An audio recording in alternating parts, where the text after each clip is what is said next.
Hello dear students, this is Professor Amar Bakudi. So this is the eighth iteration of eighth session on hydrological losses, that is evaporation, evapotranspiration and infiltration. So in the previous session we have completed with a few of the general terminologies of infiltration as well as the indices, that is W index and phi index. Along with that, even we have seen the infiltration capacity with the Horton's equation. Okay, so now the last bit of this second module, the theoretical last bit of the second module is with respect to the infiltrometers. Again, this is for the measurement of infiltration. Okay, so let us check out the infiltrometers. Measurement of infiltration. So basically we have two types of infiltrometers that we need to study. Okay, so first one is single tube infiltrometer and the second one is double tube infiltrometer, or what we call it as double ring infiltrometer. Okay, so let us read this first and then I'll explain you what this is. Okay, so it is a hollow metal cylinder of 60 centimeter long and 30 centimeter in diameter. Water is placed inside the ring and the level of water is recorded at a regular interval of time as it reduces. The data is used to prepare cumulative infiltration curve from which the infiltration capacity as a function of time may be calculated. So if you check out this, a single tube infiltrometer or single ring infiltrometer is nothing but a cylinder that is open from both the ends. So even the bottom is open as well as top is open. So you can compare this with a core cutter, but of a larger size. You can check out the length is 60 centimeters and the diameter is 30 centimeters. So both the top and bottom are open in this particular cylinder. So what they do is they dig, or else they push this particular infiltrometer inside the ground. Okay, so what they do, they push this infiltrometer inside the ground. Okay, so at that point of time what will happen, your soil level inside this particular cylinder is also going to be in the same level. So whatever the soil is there in the surrounding, right, so the same soil level, everything will be there even inside the soil. Okay, so something like this. Even at the bottom we have soil itself.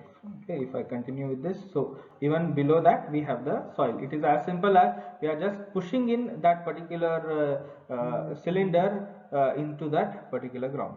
Okay, so whenever I do this, keep in mind, whenever I do this, what actually they do is they add the water.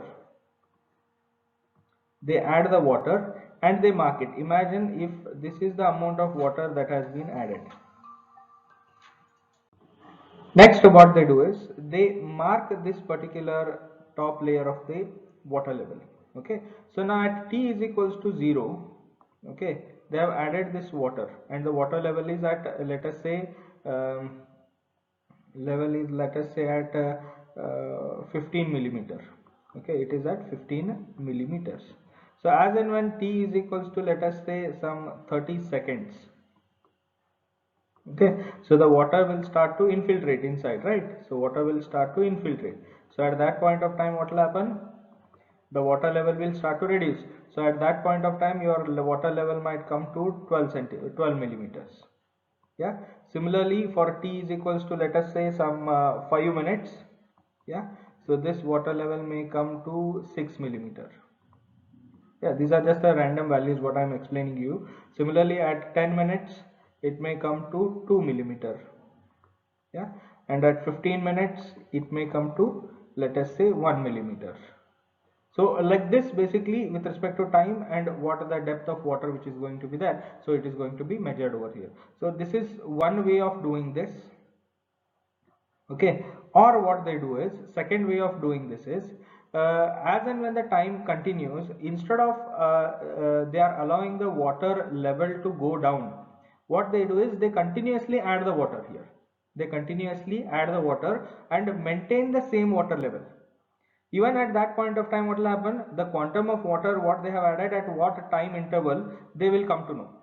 Okay, so one way is put some water and allow it to infiltrate for some time. So you can measure the reduction in level. So you can do it in this way, or you can continuously add the water and you can retain the same level. So at that point of time, how much water you have added at what point of time, even you will come to know. So both the things are going to give you the same thing. Okay, so in these two ways basically you can get the values over here. So what usually happens is during the initial time your infiltration rate will be more. As and when the time increases, your infiltration rate is going to come down. So you can check out, even in the first 30 seconds itself, it has decreased by 3 millimeters, whereas for the next 5 minutes it has reduced only 6 millimeters. So like this, basically based on the type of soil characteristics, the infiltration rate is going to vary. And similarly, right now how the tabular column I have made, so the same kind of table is going to give you for the problems. Okay, and based on these data, right now what sample I have shown you, you need to go further and calculate with the infiltration rate or infiltration capacity what we have. Okay, so this is with respect to what the single tube infiltrometer. So ultimately what will happen after a particular specific time, in this case it is going to become 0 mm. Yeah, or if you maintain the same water level and continuously add the water, at that point of time what will happen, after a particular period of time, let us say here itself, if I say after, let us say 30 minutes, the amount of water that you are adding is going to become constant. Okay, so at that time you can say that in the Horton's curve which was there, right? So such kind of a curve was there, right? So once this amount of water that you are adding is going to become constant value, let us say x, so that x itself is going to become what? Your infiltration capacity. That is itself is going to become infiltration capacity. I hope you can relate this particular figure from the Horton's curve and what I am talking about right now. Okay, so all these things are going to make much more sense whenever we turn them up with the problems. Okay, so this is with respect to the single tube infiltrometers. Now there is a few disadvantages or drawbacks of this particular single tube infiltrometer. I'd like to tell you what are those. First thing is, since I am digging this or else I am putting the particular this cylinder to the soil, so at the edge of the soil, sorry, at the edge of these particular cylinder, what will happen, you are cutting this soil. So this was a uniform soil, now you are cutting it in half. Okay, whenever you cut this in half, what will happen, there is a possibility of a small passage is being created at the sides of this particular cylinder. Okay, whenever such kind of passages are being created, because you are cutting that, right? So you dissect that soil, so because of that such kind of passages will be created, and that passages may allow the water to directly go down. Okay, so this what will does, this increases the infiltration rate, but the actual soil infiltration rate will be different. But because of this particular cutting and making this section, so your water will simply go by the sides of the infiltrometer. So this is one of the disadvantages what the single tube infiltrometer has. Okay, even the double ring infiltrometer has the same problem. But the next thing is, even at the end of this below this particular infiltrometer, what will happen, whatever the soil is being infiltrated over here, it will never move in a straight line. So after the depth of, let us say, 60 centimeters, right? So since the soil is open, so the water may infiltrate in any direction. It may go straight down, or it may even seep to the left or to the right side. So wherever it is feasible, it can do that. Okay, so whenever this additional soil mass is coming into picture from the left and right hand side, what it actually does, yeah, whenever it does this, what it actually does is, it actually creates the additional surface area. So this surface area we are not at all considering. So whenever we say infiltration rate or infiltration capacity, it is for a specific surface area through which we are studying. So here the surface area is what, your 30 centimeter diameter which is there. Okay, so this 30 centimeter diameter, in that I am putting the water, and I am assuming the water is passing only through that 30 centimeter diameter towards downside. But after this 30 this particular depth, the water may enter in any direction. So that is one more disadvantage what single tube infiltrometer has. So even this will make, or else this will give us a a higher rate of infiltration than the actual one, because the surrounding soil itself will absorb water, and in turn your readings will tell you as if the infiltration capacity of the soil is more. So these are the two major drawbacks what single ring or a single tube infiltrometer has. Okay, so this is the first one. Now the second type of infiltrometer is double tube infiltrometer, or what we call it as a double ring infiltrometer. Okay, it consists of two concentric hollow cylinders of same length. Water is added to both the rings to maintain the same height. The infiltration data from the inner cylinder is taken as infiltration capacity of the soil.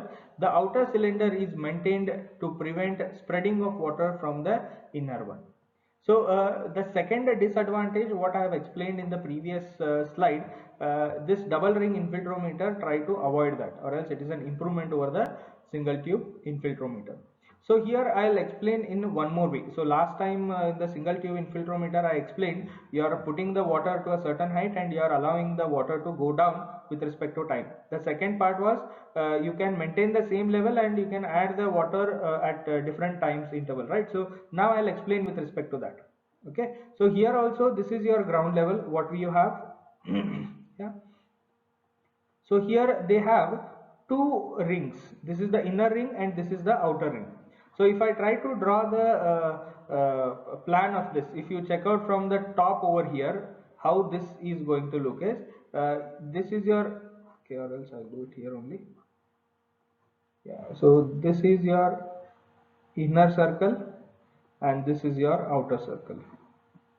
So in plan it is going to look something like this. And if you cut this and if you check out like this, this is what the section is looking like right now. Okay, I hope this is clear. Okay, so keeping this in mind, now next what is happening is this in inner cylinder what we have, so we take the reading only from this. Okay, and these outer cylinder what we have, so this sections what you are seeing over here, so basically these outer cylinders are used to maintain the water in the same way. So whenever I'll just explain that process to you. Okay, so this is the basic layout of how this double ring infiltrometer is going to be. Now if I explain with respect to how the things work out here, uh, here also imagine, yeah, so this is the ground level what we have, or the soil level. Okay, on top of that imagine I have put this water to a height of, let us say, over here. Okay, now I have marked this as at this point.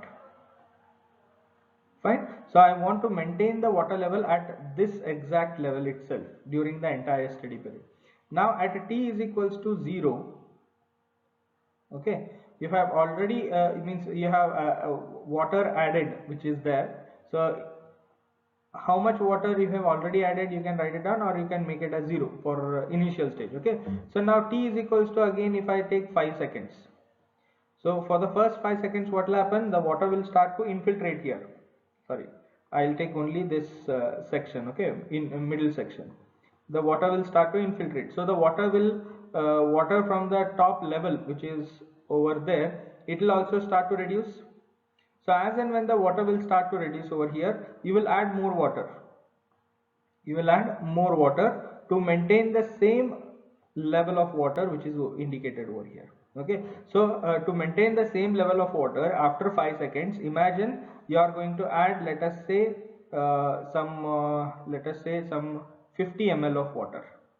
Okay, so after let us say 30 seconds, okay, still the infiltration is going on. So at that point of time, to maintain the same water level what is shown over here, you are going to add, let us say, some 500 ml. Similarly, after 5 minutes you are going to add, let us say, 1 liter. Yeah, similarly after 10 minutes you will be adding some 3 liters. Yeah, similarly after 20 minutes you will be adding, let us say, some 4 liters. So after 30 minutes you will be adding, let us say, some 4.5 liters. So like this basically what will happen, you will go on adding the water with respect to the time duration. So this is one more way of giving the problems to you. Okay, so ultimately what happens after, let us say, some here only, after even at 40 minutes, the rate is going to remain at 4.5 liters only. Even after 60 minutes, the rate is remaining at 4.5 liters only.